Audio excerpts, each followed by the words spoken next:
My name is Ben Booth, and it's my pleasure to interview today Julie Clark. Julie Clark is a pediatric nurse for 30 years, also a rancher farmer, comes from ranching farming ancestors here in New Mexico, and is of Cherokee descent. And so, Julie, I want to ask you something. I saw your book, Sword of the Valkyrie, here a while back, and I was amazed. It just came out of nowhere, and it was just... I started reading that book, and I couldn't put it down. I was still reading it at dawn the next morning. And tell me, what caused you to start writing? And have you always been a writer? I played with it. I became a writer because I had this imagination. Of course, when you grow up out here, and all you can see is sky as far as you have to develop a good imagination. And after a while, I thought, well, you know what? I might as well use that. Out here is on the plains of West Texas, where the Middletons and the Booths and the Clarks have historically had farm properties and ranch holdings. Well, so you told me once that in your book, once you remembered as a child a whirlwind, or what we call a dust devil here. And some people in the cities think they're tornadoes, but they're amazing. And you, in your mind, created that into your writings as a dragon coming to you. It's amazing, your imagination and the way you made these connections. When I was a child playing out in the fields, and that's what I did. I grew up running out in the cotton fields, and so the clouds became creatures and animals, and you know, the whirlwinds were these giants and creatures, you know, and you just made up things because I was out there, you know, playing, you know, like any child did, and that just developed into a fantasy world. But I understand in your writing you feel most at ease, you feel most at peace when you're writing, and I understand you've done screenplays, you've done articles. Your articles, I see, have been published and read all over the world.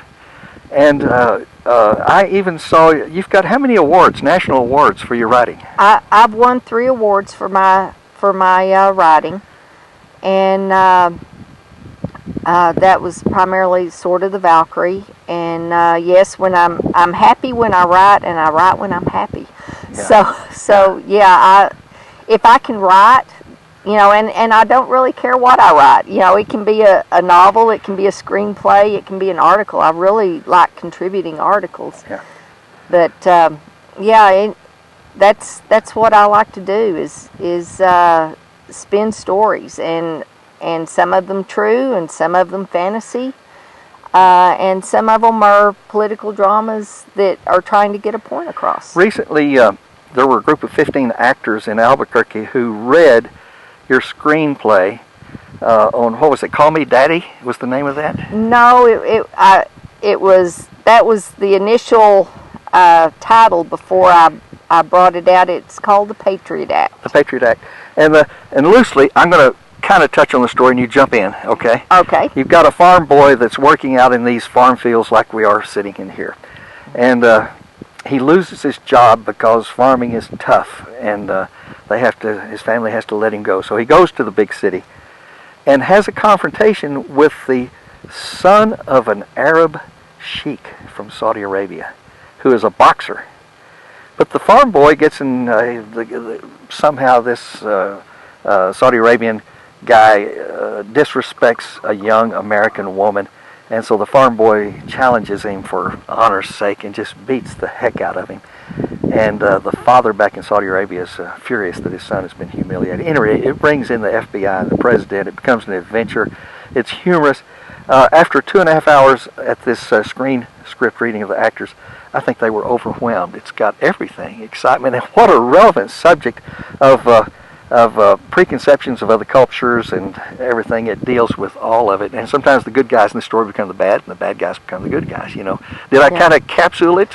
Yeah, it's about the clashes between conservative and liberal values, and between cultural differences, and how we all try to come together in the end, because everybody's actually trying to do the right thing, but they just don't understand each other a lot of times, and that's really what it brings about is how people eventually can come together and realize what about the corruption and within the government, and how eventually everyone, if they just look at each other as humans, they can clean this mess up and keep going. Instead of trying to solve every problem with violence and physical violence and military violence, they all come together. And the show, I should say, this is going to be on the big screen. I know someone will pick this one up, Julie. It is such a funny and inspiring read, and timely right now, especially in the United States. Then you did a series of articles, and I saw one that you wrote on the problem of bees, and you foretold the problem we were going to have with bee extinction and why, the chemical treatments of agricultural crops. You were ahead of science on that. I don't know how, because you had, I guess, been out here working on the farms and your family farms and whatnot.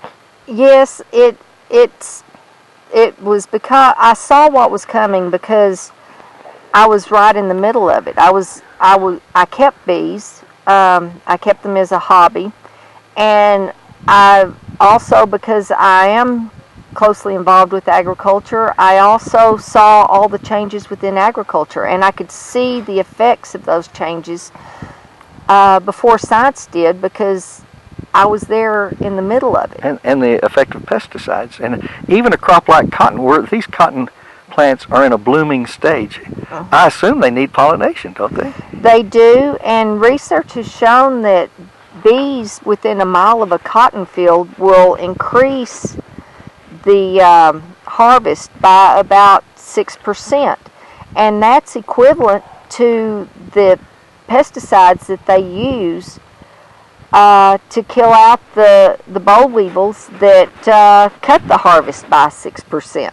So it's kind of a wash then. Right? It's kind of a wash. The problem with it is that the bees cost $250 to keep out there, and the pesticides cost $2,000 an acre to keep out there. Plus you do poetry, Yes. and short stories. And who would have thought that a Julie Clark, born and bred and of this soil of West Texas, is doing beautiful works that are getting national attention. People internationally have written you or have read your works and are interested in it. Yes, I have an international readership. Little baby ladybug. Ladybugs are good for cotton. Why? Because they eat the pests. They eat the aphids, which cut your harvest, and these little guys, unfortunately, are subject to the same pesticides that kill the aphids. I'll be doggone. So I recall one year, my grandmother, who is no longer living, and this, I assume, was part of her farmlands at one time, I guess. She came out, and the field was just infested with boll weevils. And I'll never forget, I was just young, and she was almost horrified. And she went and called, people and said, what do I do, and what do I do? And instead of spraying, they bought containers of ladybugs and set them out to eliminate. Still made a crop, but she was so scared at first, and her first, I suppose, response was to let's go out there and blast it with chemicals, but she decided to go with ladybugs, and it apparently worked. So maybe she was a little ahead of her time in one way. The way that they used to do it was naturally, and you don't, when you think about it, pesticides are neurotoxins. So these neurotoxins, no matter what you do, once you get them sprayed out there, they're going to be in the food supply. The cotton seeds are used for food crops and for cotton oil, and so you're spreading these neurotoxins, globally to everyone that eats or wears clothing, and they just need to be a little more careful about what they're doing with the environment. Well, I know this particular farm we're sitting on right now is our family farm. It's my mother's property, and she's 93 or 4 or 5. Every time I talk to her, she changes it. She told me she was 39 the other day, but She one year because I'm only 29. Yeah, we noticed that the western portion of this farm was stunted, And what we realized is that the neighbor had sprayed his crop and the winds had overblown it over onto our field, and it was poisonous or harmful to our crop. So, you're right, they have to be careful about how they handle pesticides. Well, Julie, listen, it's a pleasure. Everything you write, I'm interested in. If someone wanted to learn more or see your writings, can they find your stuff on Amazon, or how would they find you on the internet? My book is available on Amazon. Now, what's the title of that? Sword of the Valkyrie. By Julie Clark. And it is a fantasy. National Award winner. Yes.